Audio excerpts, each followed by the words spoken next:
Hello family, કેમ છો બધા? જય માતાજી, સ્વાગત છે તમારું આજના નવા બ્લોગમાં. આઈ હોપ કે તમે બધા મજામાં છો. અને વાગી રહ્યા છે સાંજના 5. અમારા લક્ષુભાઈ આવી ગયા છે ટ્યુશનથી અને જો આંટા મારે છે ભાઈ. સાયકલ લઈને ગયા હતા રમવા માટે. એ ભૈલું શું ગોતેશ તું? શું ગોતેશ? ક્યાં જાઉં તાર ફુગ્ગો લઈને? હે ભાઈ તડકો છે હજુ તો જો ફેમિલી, અને નીકળી ગયા છે બહાર રમવા માટે. હજુ તારે ફુગ્ગાને શું કરવું છે? હવે હોળી ધૂળેટી જતી રહી ભાઈ, એ ગોત્યા રાખશે. ક્યાં લગાવો છે? રમવા માટે. પણ ક્યાં લગાવવાનો એ તો કે?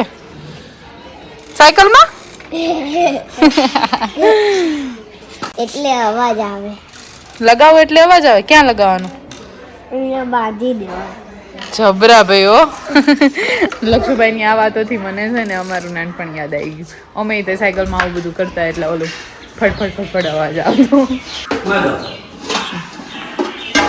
ફર્નિચરનું કામ આપણું હજુ ચાલી રહ્યું છે. અને અહીંયા મમ્મી જો હવે સાંજની તૈયારીમાં લાગી ગયા. બહુ મોડું થઈ જાય છે રિયાલિટીમાં. 7 તો આમ નામ વાગી જાય કા? આજના સાંજના જમવામાં શું છે તો પેલું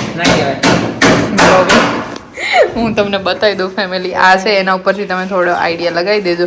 બાકી તમને આગળ જોવા મળશે બ્લોગમાં. ત્યારે સેવબાનું બોક્સ કેવું છે મમ્મી? હોના ચાંદીનું. બેન રિહાણા છે હવે. અને અમારા ભાઈ જો, અલ્યા તું ખાટલી લઈને અહીંયા આવીશ ક્યાં હમાઈશ? સમજો તો જગ્યાએ નથી. તો ફેમિલી હજુ નીચે કામ ચાલુ છે ને એટલે હું, લક્ષુ અને મમ્મી આવી ગયા અહીંયા બેસવા માટે ગેલેરીમાં. કા આટલા ટાઈમથી, આટલા મહિના થયા, વર્ષ દિવસ થવા આવશે આપણે રહેવા આવ્યા છીએ, પણ પહેલી વખત અહીંયા બેસવા આવ્યા. કા મમ્મી? ક્યારેય નથી આવ્યા. અહીંયા જો હજુ સામાન આમ નામ જ છે. તારે આને વખત નથી થતું ભાઈને. શિવબા બેઠા છે અહીંયા આવીને તરત હોમવર્ક કરવા માટે. તો ફેમિલી અત્યારે છે ને જમવાનું હજુ બની જ રહ્યું હતું, અને જોકે બની બી ગયું છે. અને છેલ્લે લાસ્ટ ભાખરી બાકી હતી આપણી. ત્યાં અમારા આ બે હઠ પકડીને અત્યારે છે ને, શું ખાવું તું તારે શિવ?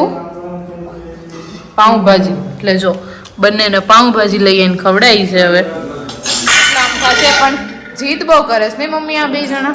આપણે નાના હતા ને ત્યારે તો આવી જો જીદ કરી હોય ને તો મમ્મી પપ્પા એક જોરથી આમ લગાવે ગાલ ઉપર. અને આ બધા જીદ કરે ને તો ગમે એટલા મારીએ ને તોય તમે માનો નહીં. ગમે એટલું મારીએ તોય. જો જો બાપુનો કમાલ.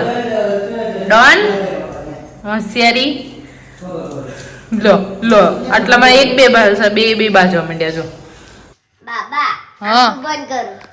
લો ફેમિલી બોલો. હજુ તો આપણે અહીંયા પોતું કરવા માટે મમ્મી ડોલ ને બધું લઈને આવી તો કે આંખો બંધ કરો. હાલો કરી બોલો શું હતું? આંખો બંધ કરો. કરી ભાઈ ખુલ્લી. હાલો કરી બોલો. બોલો. અરે વાહ, શું છે આ? 50 માંથી 48. ઓહો, લક્ષુભાઈ ને ઇંગ્લિશ ની વર્કશીટ કરાવી હતી આજે એમ ને? તો 50 માંથી તને 48 આયા? બાપરે બાપ. હવે મારે એ જોવું પડે ફેમિલી કે 2 માર્ક્સ એના કટ ક્યાં થયા. હે ઓકે દેખાડો ચલો. અને અમારા આ બેન ફોન જોવો તમે. નહીં જવાનું ટ્યુશનમાં? 2 માર્ક ક્યાં કપાયા? બહુ સારું. ક્યાં 2 માર્ક્સ તારા કપ થયા? ભાગી જાને બે. તો અહીંયા કટ થયા છે. ઇંગ્લિશમાં વાંચો પેલા એ શું છે? લક્ષરાજી લીપ લક્ષુ. કર્યું બેટા. ડીપ કરવા. ડીપ એટલે બોલવું બેટા. આ ડીપ કર્યું છે. ડીપ આવે છે. ડીઆઈપી આવે. શીપ ના આવે તે શીપ લખ્યું છે. તે ના શીપ. એને રાઉન્ડ શીપ માં પાડ્યું છે જો. એને ઉતાવળ કરી બેટા. ઉતાવળમાં ભાઈ જવા દેશે એટલે 2 માર્ક્સ કટ થયા. આ બંનેમાંથી હોશિયાર કોણ? લક્ષરાજ. બંનેમાંથી તોફાની કોણ? શિવલી. ના તોફાની લક્ષરાજ જ છે.